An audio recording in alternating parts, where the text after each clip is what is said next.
Hi everybody, FIDE Master Dennis Monokroussos here, and today, to the delight of all I'm sure, we're going to take a look at our final video in the super fast Najdorf series. So this is part 6, or you could think of it as part 8, I guess, since we had 5B and we had the bonus video. And I guess it's part 9 overall in our series on the Sicilian. So we've become increasingly thorough, and what I originally hoped in a kind of joking way as a survey of the entire Sicilian in 15 minutes or so has turned into this gigantic monster. I'm sure some of you are completely sick of it. For myself, I found it increasingly interesting getting into the theory, both some old stuff that I knew many years ago, as well as some updates. So those of you who are Najdorf lovers, I'm sure, are getting quite a bit out of this. Those of you who have no interest in the Najdorf whatsoever, I hope you still are learning something. I mean, chess is a very rich game, and even if it's an opening you're not really interested in playing at some point with either color, still you learn more about chess, and you get to see a lot of really attractive and lively and just entertaining positions and game fragments. So I hope you've enjoyed this too. Okay, well, here we are, and now we're going to look at the main line with G4. Alright, so just to remind everyone how we get here, so there's the Sicilian, of course, there's the Najdorf, there's bishop to G5, one of many moves, very important branch on the Sicilian tree, the Najdorf tree even. Okay, and here too, black has many moves. We looked at B5, Queen C7, Knight B to D7, Queen B6, of course, and so there's bishop to E7. Alright, Queen F3, Queen C7, castles, Knight B to D7. We spent tons of time discussing bishop to D3. That was all of the part 5 stuff, I think. And, well, not quite. That was the majority of part 5. It was all of 5B, and it was all of the bonus video. Okay, well, this time G4. Alright, well here, I'm not even sure. Let me take a quick look and see if black even plays anything else. Oh, okay, H6 again. And sometimes castling, which is really hard to believe. But, okay, overwhelmingly, the choice here is B5. Okay, and now white plays bishop takes F6. And here black has 3 choices, though knight takes F6 is by far the most common option. Okay, G takes F6 was very, very briefly popular at one time, thanks to Fischer's advocacy of this variation. And as you can see by the little colored squares here, which I'm going to get rid of. This is from, I tried to record this earlier and I had a little technical deal, so let me actually get rid of all of the glow-in-the-dark stuff here. Okay, so G takes F6. So we've got, again, kind of a Richter-Rauser structure. Black is avoiding the free tempi that white gets after knight F6, G5, knight D7, and white keeps going. So by playing G takes F6, those tempi are spared. Of course, well, you would think black's not going to castle kingside, but actually he does in this variation. It's kind of counterintuitive. Okay, well here white plays F5, the standard way of kind of trying to poke at this hedgehog. Not a hedgehog in the technical sense of the particular chess opening, but in the sense that black has these little spines on F6, E6, and D6, trying to keep white's invaders at bay. So F5 is an attempt to break down this structure. Okay, knight E5. And here, okay, the classic move is queen to H3, although Thomas Luther in his chapter, in at least the original edition of Experts versus the Sicilian, which is pretty good, suggested maybe queen to G3 could be an improvement. Anyway, queen H3, castles, and then here, 2 approaches. So I think the older approach is with queen to H6, and this can go as follows. So king H8, the idea of bringing the rook to G7 against G5 and G6. So rook G8, G6, and F takes G6. Of course, G6 is adequately covered, so white plays F takes E6. And after bishop to B7, it's kind of strange. I mean, the position, I think, is roughly equal. I mean, white seems to be basically fine, but black has a fantastic score in the databases. So whether that's a function of randomness and higher black ratings, or just a matter of, well, people having a mistaken assessment, including myself, I'm not so sure. But I think white's okay. After knight to D5, takes, F5, I may, I'm really not sure who I prefer here. I have a certain inclination towards Black's position because his knight on e5. Okay, so both sides have these attractive-looking knights in the center, but Black's knight can maybe go places. A little tougher to see where White's knight is going to go. The half-open c-file looks good. The Black bishop can go to f6, and it's better than its counterpart. On the other hand, White has ideas like h4, h5 in some cases, and he does have this protected passed pawn on e6. So, I do maybe have a slight preference for Black, but it's not a big one. Okay. Anyway, it's certainly nothing really fantastic for White. So instead of queen to h6, I think a stronger move, or certainly one that's been more successful and at least looks more plausible to me, is rook to g1. Okay, play often continues from here. King h8, rook to g3, rook g8, and now the typical Richter-Rauser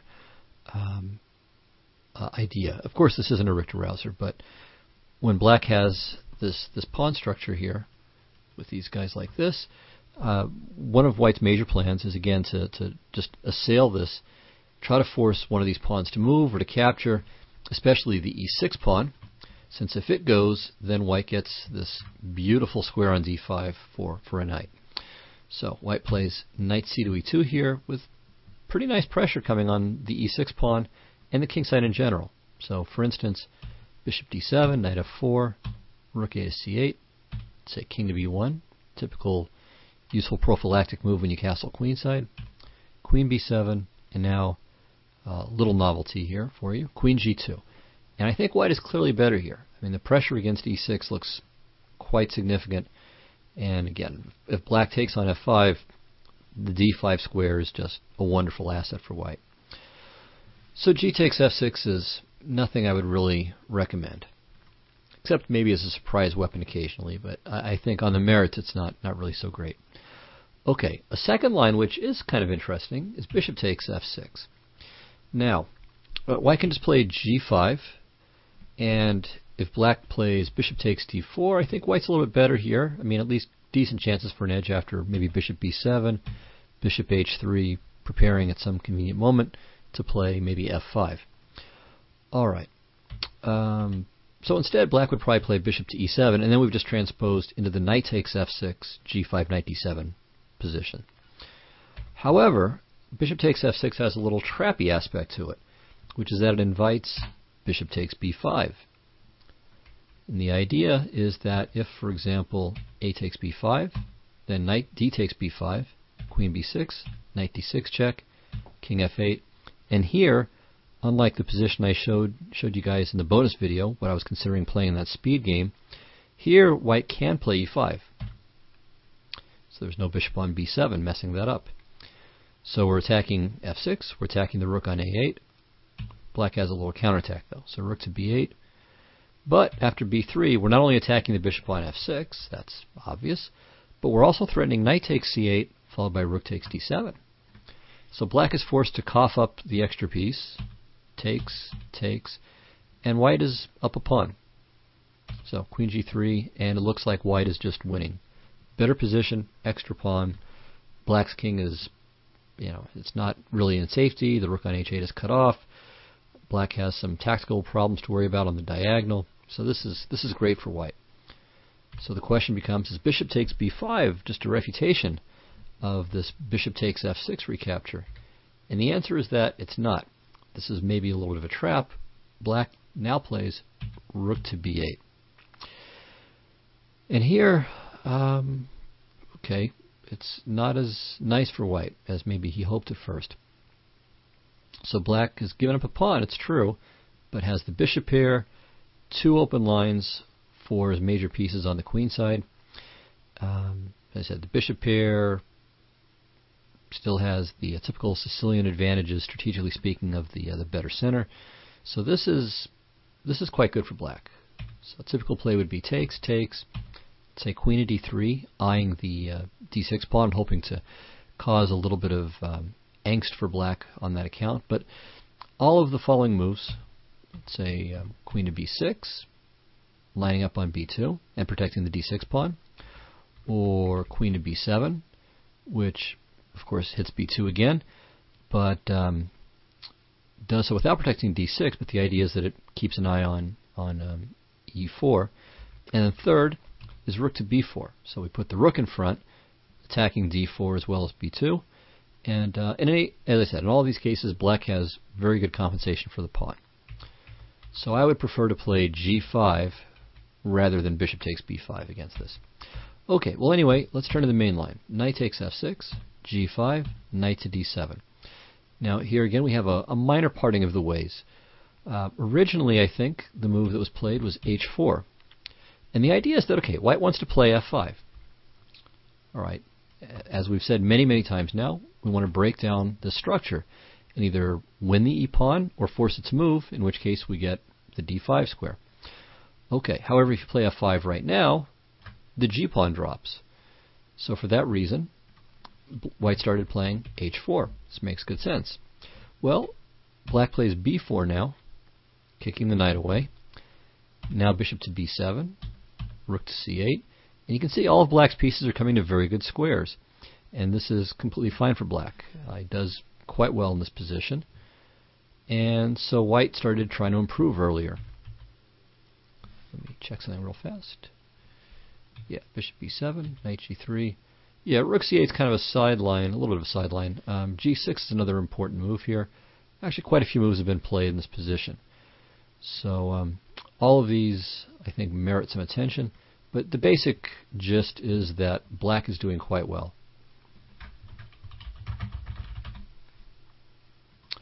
All right. So instead of h4, allowing b4, white started to play a3. Well, in general, you don't want to push pawns in front of your king, especially when it's the side where your opponent is attacking. But sometimes, you know, a little preventive measure can be worth it. Here, it looks like black is fine. So black is well equipped, not having played bishop to b7. So it would be nice if white had some way of waiting for black to commit to bishop to b7 first and only then play a3. The problem is here that black plays rook to b8, and the b file is open. So it would be even nicer if black had played bishop to b7 and rook to c8, so it would have been even more inconvenient for him. But here it works quite smoothly. Okay, so now let's say h4, preparing f5, b4, takes, rook takes, bishop h3, so really looking forward to f5, or maybe even bishop takes e6. Well, now a very good move for black. Actually, see if you can figure out what black should do. So let's get you guys involved. What should black do in this position? White is probably threatening bishop takes e6, and maybe f5. But bishop e6 is really more significant. Okay, well, one move that's been played here is knight to c5, but in a way it's slightly inconvenient, because if you bring the knight to c5, it blocks the c file, and the knight doesn't have any really fantastic square to go from there. Maybe to a4, but even better, I think, than. Oops, trying to get rid of that. Interesting. Even better than knight to c5, I think, is queen to c5. And the point is now, if bishop takes e6, just rook takes d4 wins a piece. So the knight's forced to retreat. We've discussed this idea before many times. And now queen to b6. Okay, so here f5 is no good. Black plays knight to e5, then knight to c4 with a terrific game. So h5, aiming to break down e6 with the g6 move. So you might remember that from last week's bonus episode. But now black plays knight to c5. And now e6 is adequately guarded by the bishop on c8, and we're breaking open the b file. So knight c5, dc5, and this position has occurred a few times in tournament practice.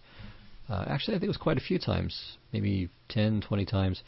And almost always white has played g6. It may not be the best move, but if it's not so great, then this whole line is just bad for white. So g6, and almost all the time black has played f takes g6 here, but rook takes b2 is played once, and as far as I can tell, it's just good. So rook takes b2, gf, king f7, h6, g6, and black is just winning here. I mean, white has no real attack to speak of. It's important to notice that he can't play f5. I mean, f5, bishop to g5 check, and white's dead. So rook d to g1 gives the king a little flight square, and also, of course, covers g5, so f5 is now on the agenda. Well, black plays rook f8, f5, king g8, and all this looks really scary. I mean, we're moving the king into this pin on the g file, but black is just a bit faster with his own attack. So queen h5, this looks really scary now, threatening rook takes g6, but e takes f5, and notice the queen on b6 is covers the g pawn. So e takes f5. Actually, let me leave that. I'll leave that arrow up. E takes f5, and now another very strong move. Well, let me leave this again for you. Another tactical puzzle. All right. So while you're thinking about that, I want to get rid of this arrow. And I can't for some reason. There we go. Okay, back to here. Sorry. What should black do in this position? So we could play bishop takes f5, but it would lose a piece. Bishop takes f5, rook f5, queen takes f5, taking advantage of the pin. But then what do we do about the threats to g6? Looks dangerous. Well, black found this. Bishop to f6. And maybe it wasn't so impressive because it was in a correspondence game. But still, the whole thing was a very nicely calculated continuation, really from rook takes b2 on. I mean, it's easy just to see all of these white moves and get frightened by them. And this is in the pre-computer era. This is a game between Sardini and Gaspero, an Italian correspondence game back in 1984. So full credit to Gaspero for his play. Okay, white played f takes g6. Notice rook takes g6 doesn't do anything here, because after you takes, queen takes pawn, king over, there's no queen g7 mate thanks to the bishop on f6. Okay, so f takes g6, and now, here comes the big point, rook to b1 check. Very nice. Knight takes, queen to b2, king d8, rook to d8 check, and white's getting mated by force, as you can work out for yourself. Okay, so ultimately then I think a3 really isn't that fantastic for white. So at some point, people more or less gave up on h4 and a3 and just decided we've got to get on with it and played f5. Okay, of course here black has the ability to take on g5, and we'll look at that. It's a main move. The main move is knight to c5, but both are quite regular and quite important. All right, well, let's start with bishop takes g5. Now, this, it turns out, is the more solid approach, but black has very few winning chances in these lines. So less losing chances, but almost no winning chances against, roughly against a fellow competent player of roughly equivalent strength. Black's winning chances are quite slim in this variation. Okay, well let's see what it looks like. So king to b1, and now black needs to do something about the threats to e6. And again, we certainly don't want to push the e pawn because of knight to d5. So knight e5 is the move, queen h5, attacking the bishop, and there's still a threat to take on e6 now, thanks to the pin. Okay, now here black has three moves. Two are very common, queen to e7 and queen to d8, and the third is less known, bishop to f6. So let me talk about bishop to f6 first, since Luther, again in the aforementioned Experts versus the Sicilian book, mentions this and even kind of gives it a mild recommendation in his chapter. I'm not sure that he's right, and this is, of course, thanks to the joys of increased computer software. So knight takes e6, bishop e6, f e6, and I think he just suggested that the position required further investigation. But nowadays, at least according to current assessments, it looks like white is just better. That the d5 square is more valuable than whatever black is getting from this. But it's also possible that the computer is overvaluing d5. Anyway, bishop to f6 has not caught fire. It's still very much a minor move. In fact, there's only one game in PowerBook with it, and white won it. So Maybe Luther has some interesting ideas in mind, but at least at this point, I'm not aware of them, and no one else seems to be either. Okay, second move, and it used to be thought that queen d8 and queen e7 were pretty much the same thing, but after queen to d8, there's this newer move, h4, and this seems to give white some pull. So the old move was knight takes e6, takes, takes, g6, takes, takes, queen e2, and now king to g7. Okay, rook to c8 is an interesting little mistake because of queen f2, h4, and now queen a7, takes, takes, rook takes. All right, but this just shows that black should get the king out of the way first for tactical reasons. So king g7. White's a little bit better here, but you have this kind of ships passing and the knight set up, and that's what makes this so solid. You can see that white has this domination, really, of light squares. I mean, the knight can go to d5, white can put the bishop on h3, maybe after playing h4 in some cases. All of his pieces are basically on light squares, or are going to be very shortly. Black, on the other hand, has no light square control, but the knight on e5, I mean, it's there, it's a rock, it's not moving. The bishop on g5 again, it can pretty much do whatever it wants to on the dark squares. Black's d pawn is on d6, dark square, king's on g7, queen's on d8, rook's on h8, and going to go to f8. So I mean, you can see, other than maybe a rook going to c8, if white doesn't play bishop to h3 to stop it, it's just pretty much a matter of, again, each side gets its own color, and it's hard to break down the other guy on the opposite color. So, as I said, comparatively drawish variation here. So I think the main move for white now is queen f2, and bishop to h3 is also played sometimes. But again, basically white has a very small advantage here, but it's a very solid position. Okay, as I said though, h4 seems to be more problematic. And after bishop f6, f takes e6, castles, bishop h3. And here we have a position with a bit more life in it. So white has achieved h4, which is very useful, because if black ever plays g6, then h5, and the king side breaks down a bit. Okay, so you can see here, I mean, white's pieces are all very, very active. And in fact, here we end up with white just with a favorable ending. So for instance, if g takes f6, we swap that, we take this pawn, and white's a pawn up. Okay, so, black has probably reasonable drawing chances, but still, white's better. Even worse for black, after knight takes the bishop on f6, is rook takes e6. Okay, so now knight to d5, and bad news for black. His rook on a8 is essentially just stuck. Knight c7 is winning the exchange. And now b3. So white's knight can get out via b6 and go to d5. So white's winning in this position. So as I said, better back here was g takes f6, but still white's got an advantage no matter what. So after h4, white looks to be in very good shape. And so queen to d8 has kind of gone out of business a bit. Queen e7 is now the main move. Okay, and so from here, knight takes e6, same ideas, takes, takes, and black can't play queen takes e6 because the bishop would hang. So g6, takes, takes, queen h3, king g7, knight to d5, queen d8. And again, very similar to the position that I showed you before in the queen to d8 line where white doesn't play h4. White's got everything on light squares, black has everything on dark squares, and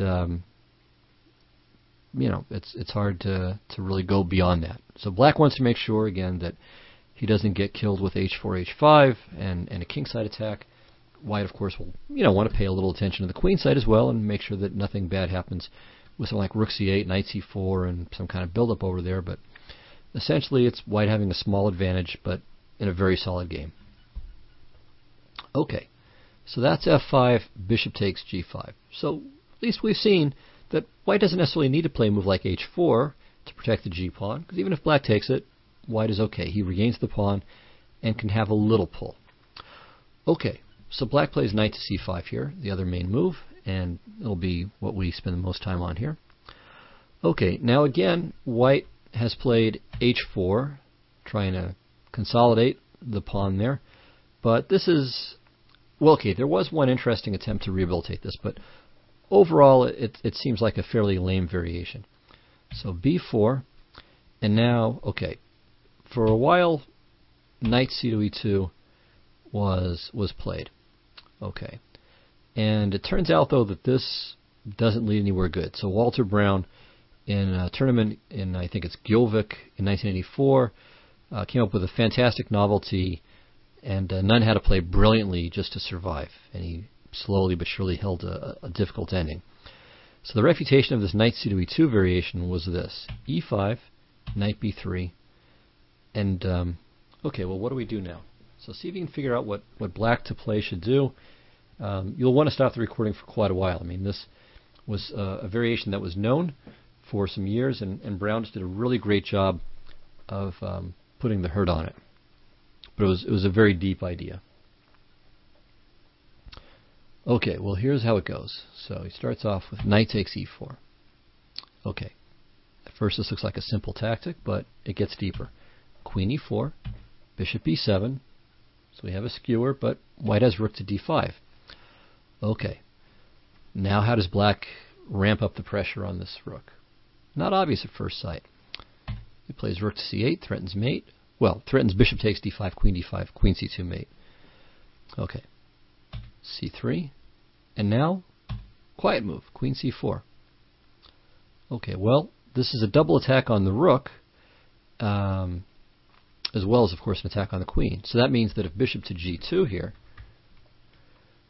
bishop takes d5, queen takes d5, and then queen takes e2. So that guy will be hanging as well. So white has to take, rook takes, okay, and now the rook is again hanging on d5, and there's again a skewer. So bishop g2 is forced, takes, takes, and now the brilliant point behind this whole thing, rook takes h4. So if rook takes h4, of course, then bishop takes g5.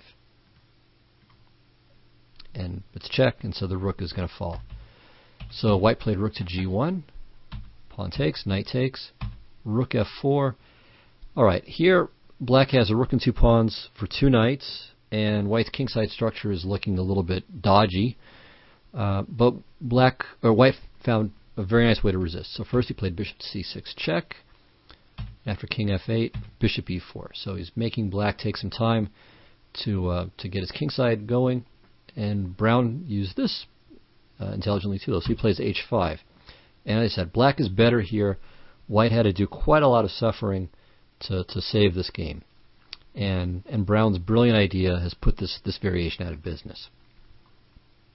Okay, so after b4, knight c to e2, knight takes e5, knight b3, knight takes e4. No go. However, f takes e6 has been an attempt to rehabilitate the line. But it doesn't seem to amount to much, so here's what black should do in this case. So fe, okay, now knight c to e2, just g6, preparing e5, so there's not going to be any knight to f5. That's the point of that move.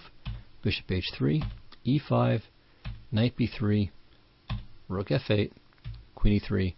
And black really has no problems here. In fact, his score in this position is better than white's. So what we can say then is that at least at the moment, h4 in this position really hasn't amounted to much. Okay, so we proceed along our path to the main lines. f6, takes, takes, bishop f8.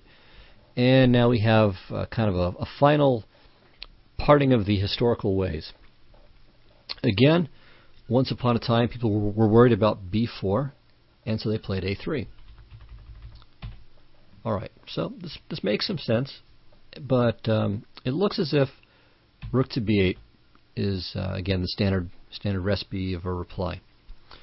And, okay, b4 is kind of a goofy suggestion by Nunn once upon a time. Old book, I mean, about a 12-year-old book. It was great at the time, but a little bit dated now, certainly. And here, instead of knight to a4, knight to d7 seems to be sensible. But this probably does. This might merit some further examination. Might be worth playing. Instead of rook to b8, bishop to d7 has also been played, but this I think is good for white. And again, I have a little novelty on offer, but it's basically his adapting Nunn's idea. So rook to g1, h5, king to b1, rook to b8, and now b4. And here there's no knight to d7, and on knight to a4, it looks like white can just grab here. And the point of taking on a6 is not to win a pawn, but just to take away the option of a5 from black. So this, I think, is good for white. Okay, but as I said, rook to b8, b4, knight to d7. The knight can reroute to b6 and c4, for instance. Or, well, e5, I mean, even better. And black should be okay here. But it is interesting. Okay, instead of a3, another old-time move, we might try the really violent knight f5. But it seems that after e takes f5, knight d5, queen a5, white's attack is really too slow. And black should be objectively winning, though positions like this are always difficult to handle over the board. But objectively, this looks like a poor version of this kind of sacrificial idea for white. Okay, still another idea is bishop to h3. Just putting more pressure against e6, and if black plays bishop to b7 at some point, there could be some crashing through on e6. Also, another idea is that it helps lock in black's king in the following variation. So b4, knight to d5, takes, and okay, so bishop takes h3, and then here queen takes h3 is interesting, preventing castling, and then the follow-up will be rook h to e1 check, or even knight to c6 first, and then rook h to e1. So that's possible. Rook h to e1 has been played, I think, more often, and in fact it occurred in a game between Ciosaltia and Fischer from Netanya in 1968, and went like this. So king to d8, knight c6 check, king c8, queen h3, king b7, knight takes b4. And objectively, I think the position is probably about equal, but black's results have been very good here. And again, as I mentioned, one such game was played by Fischer in 68, and he won another 9 moves. But here I think white is still okay. Okay, so that's bishop to h3. So we've talked about a3, knight f5, bishop h3, and now the second most common move, and I think the main line historically was queen to h5. And again, this is all about pressuring this f7 e6 complex, which we've seen many, many times now, and hopefully is becoming part of your Najdorf DNA. Okay, so what does black do here? Well, bishop to d7. So we don't want to, of course, play, we don't want to weaken this complex, so bishop to d7, bishop h3, so ramping up the pressure here, and now b4. Okay, knight c to e2, and here black gives up the f-pawn. Of course, it is a sacrifice, but the king gets to safety, and after queen f7, the bishop now comes into play with tempo, and the rook comes into play, and he wins the pawn back too. So queen h5, rook f6, rook over, takes, and looks like black is okay. So queen h4, rook g6, knight here. Okay, just carrying on a few moves. So this occurred in a game between Tringov, a Bulgarian grandmaster, and Walter Brown back in Sarajevo in 1970. And here black should play rook takes h3, and then rook takes h2 with equal material and at least an equal position. So this is actually pretty reasonable theory here. I mean, I think this line, it's fairly long, but this approach by black involving that initial sacrifice of the f-pawn seems to be quite good. So I think black is fine after queen h5 as well. So now at last we turn to the main variation, which is Bella Perenni's rook to g1. And this leads to all kinds of fantastic play. I mean, Perenni's idea was that he'd often play rook to g7. I mean, that's the basic thread of this, especially after bishop to d7. So that way the f-pawn will hang in some lines. There are also lines where he ends up playing knight to d5, and sometimes sacrifices just everything. All right, so let's look at some lines. Okay, so bishop to d7, preparing queenside castling. Rook to g7. Boom. If black takes, white's in great shape here. F takes, e5. So notice we're threatening the rook in the corner. And if black castles, then e takes d6. Okay, queen takes d6 is just crazy after knight d takes b5, if nothing else. So queen to b6, knight e4, and white has a great score from here. In fact, I remember studying this variation many years ago, and it was considered that white was in great shape then, and nothing has changed about that. So all the theoreticians agree, game scores agree, and now in the age of the computer, it agrees too. So white is much better here. Okay, well, why castle? Why not just d5? This makes good sense. Well, it does, but now the pressure is to some extent off of white's center. He just plays queen f6, protecting the e5 pawn, protecting the g7 pawn, and he's clearly better here too. And even if black were to play queen d8 and take, that's fine with white as well. He'll just take back with the e pawn. And then black has to worry about things like b4. So let me just show you. Okay, so let's say queen d8. White can maybe play b4 and then play bishop to d3 with the idea of just ripping off the pawn on h7. So I think white really has nothing to worry about. White's definitely clearly better here. It doesn't have to play that way, but just pointing that out as one option of several. Okay. So after rook to g7, we just saw bishop takes g7 and found that it didn't really work very well. Another idea is b4. So instead of taking one piece, we'll threaten another one. And white responds with a second sacrifice, knight to d5. So fun stuff. So e takes d5, e takes d5, castles, rook takes f7, and we'll come back to this position because it occurs via 16b4 as well, instead of bishop to d7.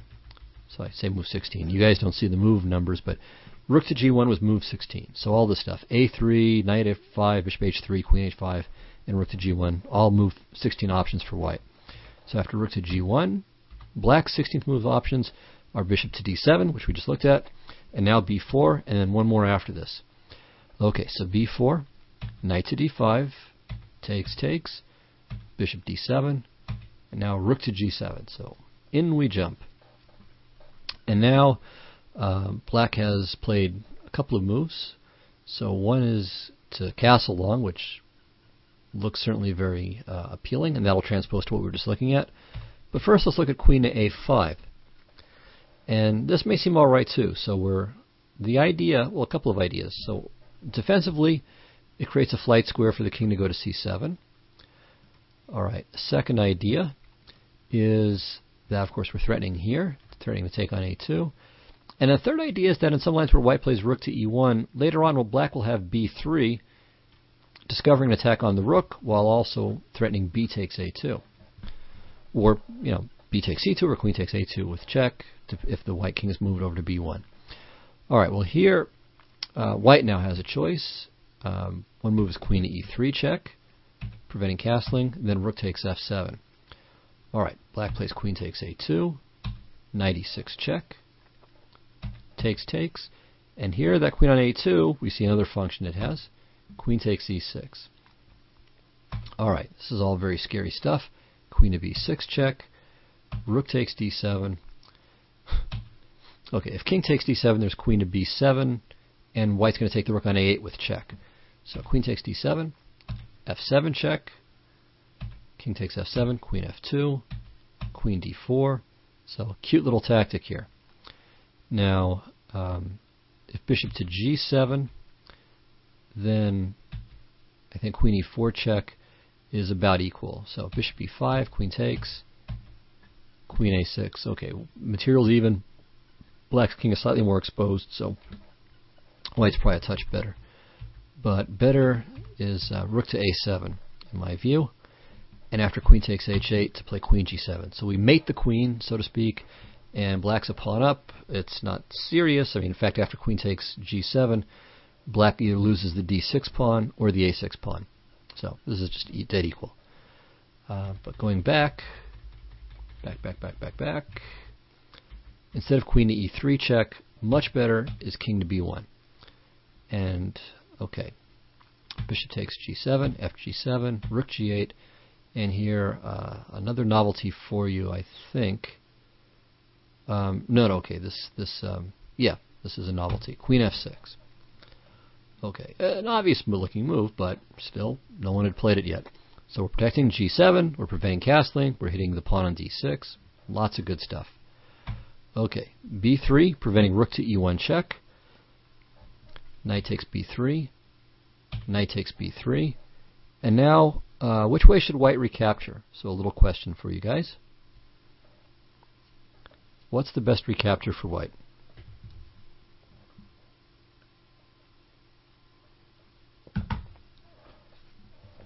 Well, it's a little trick question for you because the answer is neither way. c3 is the right move, threatening rook to e1 check. So now black's king desperately needs some square to run away to, and so rook takes g7 is in fact the best move, clearing f8 for the king. And if queen takes g7, he can castle. Maybe there's something even better than that, but at the very worst, that becomes available. In fact, white's best move now is a takes b3, keeping all of the options alive. And now black should play bishop f5 check, another tough move to find. Queen takes f5, white's better, certainly has an initiative, but black has a minuscule material advantage. Black has the exchange for a bishop and a pawn. So clearly that's not playing any role in the proceedings. I mean, what's really important is the activity of white's pieces, the vulnerable position of black's king. And even in an endgame, I mean, black has 4 isolated pawns, so that's not really anything to... even the endgame is perfectly delightful for white. So white's better here. Not winning, but better. Okay, so back we go. So we saw that queen to a5, while it has its points, is perhaps a little bit unpleasant from the black king's point of view. So castling is the main line. And now rook takes f7, when we transpose it back to what we saw before in the 16 bishop to d7 line. Okay, so check here, rook d to f8, takes, and at first glance it looks as if black might be okay. So he's still up a piece for 2 pawns, he's finished development. What could possibly go wrong? Well, the answer is this, knight e6. And in fact, black is still in very big trouble. So here's how I think more than one game has gone. So knight takes e6, d takes e6, and we can't let these pawns live. So bishop takes e6. And now, again, it's not entirely clear just yet what white has. I mean, you can play bishop takes a6, but all right, king goes over to b8. What then? In fact, the best move here is bishop to h3. So nice little tactical point that if bishop takes h3, queen takes h3 is check, and white gets a special 2-for-1 on bishops. So black plays queen to d7 here, but now queen a8 check is good. King c7, queen a7, king c6, queen a6, king c7, queen a5. And now here, peculiarly, there is a game between Spraggett and Vallejo Pons played in an open tournament in Calvi in 2006. Both very, very strong grandmasters. Spraggett's a little bit older, but still very strong. I mean, he's over 2,600, I think, even at this point. He was a candidate at one point. But after king to c6, I believe is what happened in that game. Yeah, king c6. Here, Spraggett just repeated. He played queen a6, queen a5, and draw was agreed. But this has been known for many years, this whole variation. I mean, it goes back again to at least Nunn's book in the 90s. And, you know, that Spraggett got to this point. I mean, I'm surprised that he didn't know, or, you know, that he just didn't know about this. So rook to d4 is winning. So you can easily confirm this with your computers. But the basic idea is that now, in addition to bishop to g2, you know, we're ready to play rook to b2, or rook takes b4. And we're also, of course, threatening just rook to c4 check on account of the pin. And this leads to a quick mate. So white's just dead won here. So it's kind of surprising that Spraggett repeated. Anyway, the other choice for black is king c8, and Nunn has also pointed out that the same thing is great here for black, or for white. Just rook to d4, again with the winning position. So, before, you know, you might start to think that this rook to g1 thing is just winning. and it has certainly claimed more than its fair share of scalps, though, as we saw, queen a5, okay, it's not quite a win for white. However, there is a third line for black, after rook to g1, and instead of bishop to d7 or b4, black can play h5. Now, this might look kind of strange, and I remember there's some old Fedorowicz analysis where he kind of jokes about this move. I mean, he points out some game where white just crushes black and more or less says, well, yeah, black had it coming. If b4 is bad, how could h5, or if bishop to d7 was bad, how could h5, which doesn't even develop anything, possibly be good? Well, okay, the idea of this, I mean, there are a few ideas. One is that it's a little bit of a waiting move. Secondly, there are some variations where the bishop goes to h6 with check. Third, it keeps the white queen off of h5, which can be quite worthwhile in some variations. Okay, well here white has played a number of moves. There's a3 stopping b4. There's jumping in with rook to g7, but neither move seems to really promise anything. So the current hot move is defined by Grandmaster Enders, and it's the move rook to e1. So it's simply preparing knight to d5 in advance and getting the rook where it's supposed to be immediately. Okay, so two possibilities here. If black plays, three possibilities before we get to the main line. So if black plays b4, of course, white's going to play knight to d5 with an initiative. If bishop to b7, okay, now a neat trick, and this occurs in quite a few variations where black plays bishop to b7 actually. White plays bishop to h3. So that when black castles, white can drop the knight on d5 without even sacrificing anything. So this is a little trick to keep in mind too. Again, white has a nice initiative. Finally, if black plays bishop to d7, which is the main move, okay, white can just play king to b1, getting out of the way of any bishop to h6 check ideas. And here, okay, again, a couple of moves. So one is b4. Now here Luther says knight c to e2, white's better, and says there's no need for white to play knight to d5 because black cannot bring his bishop to b7 anymore. So that thinks that that's more or less a resource only to be used when that's a possibility. And maybe knight c to e2 is better for white, but if we actually look at it, I think knight to d5, so here's another little novelty for you guys, is in fact even better for white. So, okay, whether there's a need for it or not, it's just a good move. So let's take a look. Okay, if black rejects the offering, then white has the nasty shot rook to g7. So if black doesn't castle, if black does castle, white rips off the f-pawn, and if he doesn't castle, if he takes, then okay, f takes g6, and there's knight to f6 check coming. So white is attacking from all kinds of directions here. I mean, this is really a bad position for black. Okay, so let's say e takes d5. Well, now e takes d5 check, king d8, and now thematic blow, rook to g7.